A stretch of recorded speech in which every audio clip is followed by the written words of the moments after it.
14 আৰু 15 ফেব্ৰুৱাৰীত দুদিনকৈ খলমৰা ক্ৰিকেট ক্লাবৰ সজ্জনত স্বৰ্গীয় বকুল বৰা আৰু নিৰমাই নেওগৰ সোঁৱৰণত ত্ৰয়োদশ বাৰ্ষিক প্ৰাইজমানি টেনিছ বল ক্ৰিকেট প্ৰতিযোগিতা অনুষ্ঠিত হয়। খলমৰা খেলপথাৰত অনুষ্ঠিত খেলখনত দৰ্শকৰ ভিৰ পৰিলক্ষিত হৈছে। উক্ত প্ৰতিযোগিতাৰ খেলৰ পতাকা উত্তোলন কৰে শিক্ষাবিদ মুকুল নেওগে, স্মৃতি তৰ্পণ কৰে শিক্ষাবিদ প্ৰফুল্ল বৰা আৰু লক্ষীনাথ নেওগে। খেলৰ উদ্বোধন কৰে স্থানীয় ব্যক্তি মুকুল নেওগ আৰু সমাজকৰ্মী অতুল বৰাই। মই গাঁৱৰ বয়োজ্যেষ্ঠ হিচাপে ক'ব বিচাৰিছোঁ, আমাৰ এই অঞ্চলৰ সদৌতি যুৱক একতাৰ প্ৰতি হৈ এই স্থানতে প্ৰতি বছৰে আজি এই ত্ৰয়োদশ বাৰ্ষিক এই ক্ৰিকেট প্ৰতিযোগিতা খেলখন তেৰা সমস্তই অনুষ্ঠিত কৰিছে। এই খেলখনৰ যোগেদি এই পিছপৰা অঞ্চলৰ ল'ৰা ছোৱালীসকল শাৰীৰিক মানসিক আৰু এই খেল জগতৰ প্ৰতি আকৰ্ষিত হৈ আগবাঢ়ি যাবৰ কাৰণে যিমানখিনি আমাৰ সুবিধা পাব লাগে এইখিনি পোৱা নাই।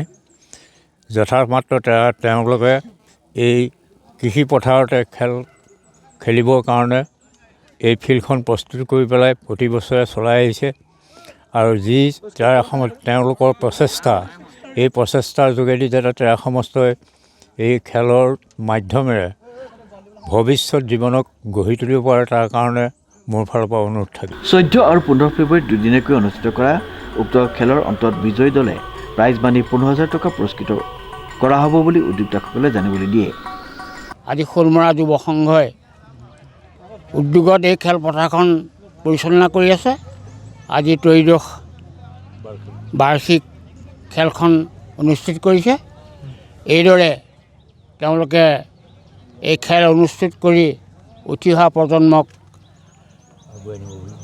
উৎসাহিত কৰিব বুলি মই আশা ৰাখিলোঁ আৰু ভৱিষ্যত উজ্জ্বল কামনা কৰিলোঁ। গাঁৱৰ যুৱকসকলক খেলৰ প্ৰতি আকৰ্ষিত কৰি আগুৱাই নিয়াৰ এক প্ৰচেষ্টা গ্ৰহণ কৰিছে উদ্যোক্তাসকলে।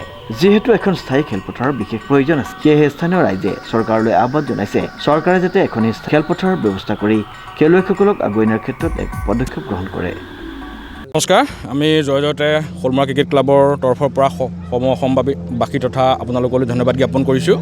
খলমৰা ক্ৰিকেট ক্লাবৰ উদ্যোগত ত্ৰয়োদশ বাৰ্ষিক প্ৰাইজমানি টেনিছ বল ক্ৰিকেট প্ৰতিযোগিতাখন এইবাৰ স্বৰ্গীয় কণভাই বৰা আৰু স্বৰ্গীয় নিৰমাই নেওগ সোঁৱৰণত অনুষ্ঠিত কৰা হৈছে। সমূহ খলমৰাবাসীৰ যি সহায় সহযোগিতা, এই আপাহতে আমি তেখেতলোকক ধন্যবাদ জ্ঞাপন কৰিছোঁ। এই আপাহতে আমি আপোনালোকৰ যোগেদি চৰকাৰী পক্ষৰ ওচৰত অনুৰোধ জনাব বিচাৰিছোঁ যে আমাৰ খলমৰা উত্তৰ পশ্চিম যোৰহাটৰ এই খলমৰাৰ দৰে এটা পিছপৰা অঞ্চলত আমি এখন খেলপথাৰৰ কাৰণে যথেষ্ট অসুবিধাত বা সমস্যাৰ সন্মুখীন হৈ আছোঁ।